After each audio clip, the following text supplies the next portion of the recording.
जय हिंद दोस्तों।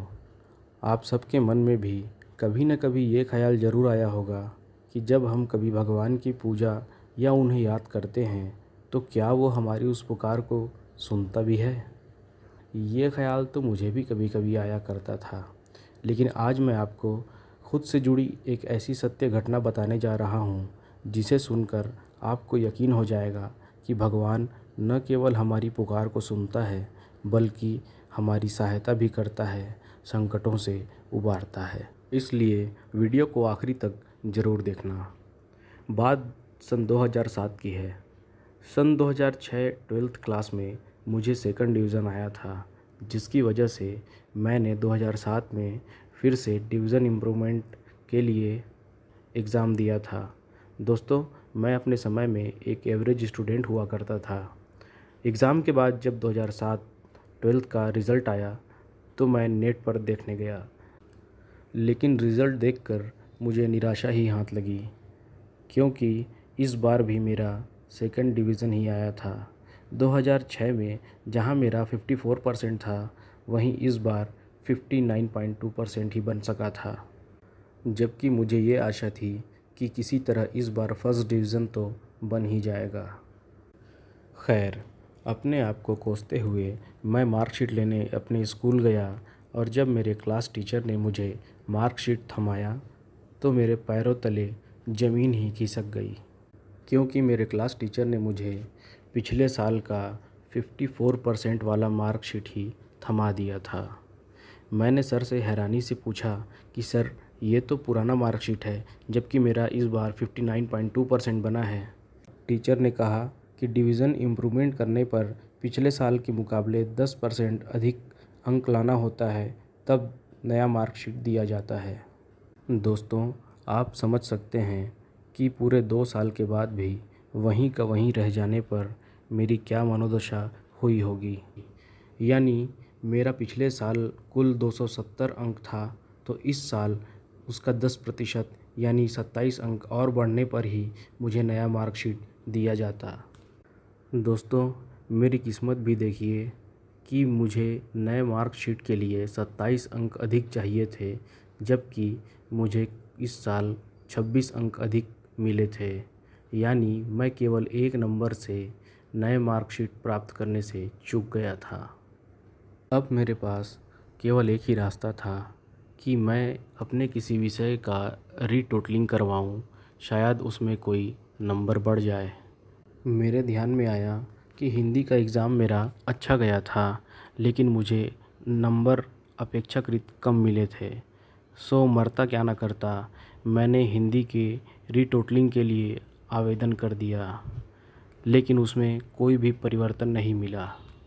अब अगला उपाय ये था कि मैं अपने आंसर शीट की कॉपी मंगवाऊं और अपने टीचर से चेक करवाऊं कि उसमें मेरे कितने नंबर बढ़ सकते हैं।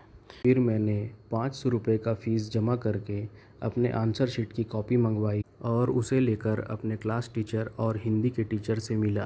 क्लास टीचर ने कहा कि इससे कोई फ़ायदा नहीं होगा।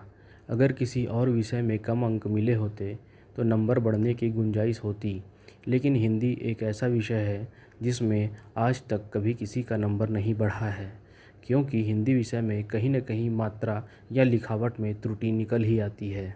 फिर हिंदी के टीचर से अपने आंसर शीट की कॉपी को चेक करवाया, जिसमें उन्होंने बताया कि 3 से 4 नंबर ही बढ़ने की गुंजाइश लग रही है। यहाँ पर भी रीचेकिंग का ये नियम था कि अगर किसी विषय में जितना नंबर वर्तमान में मिला है उसका फिर से 10% अधिक अंक बढ़ने पर ही नए अंक दिए जाएंगे। क्योंकि मेरा हिंदी में 58 नंबर था, इसलिए मुझे 6 नंबर अधिक बढ़ने पर ही नए अंक दिए जाते, लेकिन टीचर के अनुसार 3 से 4 नंबर बढ़ने का ही अनुमान था, जिसका कोई मतलब नहीं था।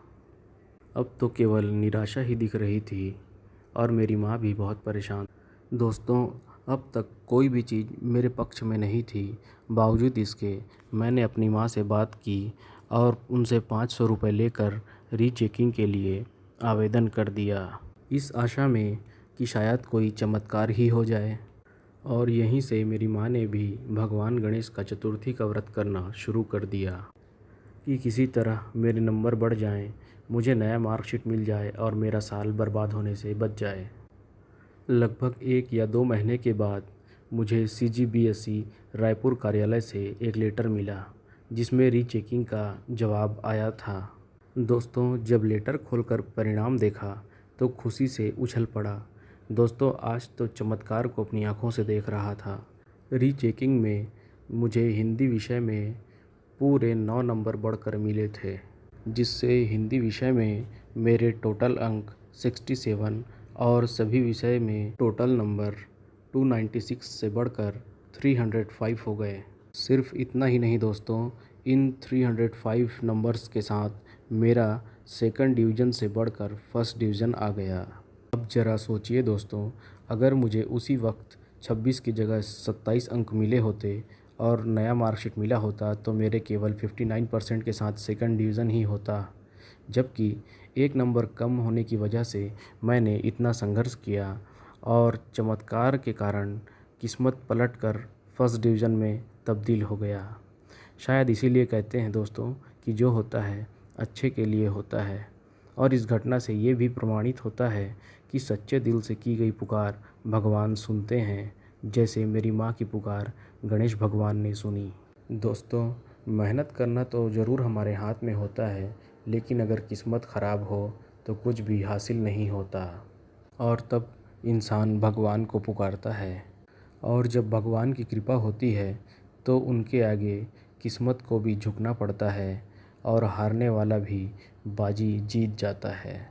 इस वीडियो में दिखाई दे रहा मार्कशीट और आंसर शीट के कॉपी की फ़ोटो बिल्कुल असली है दोस्तों।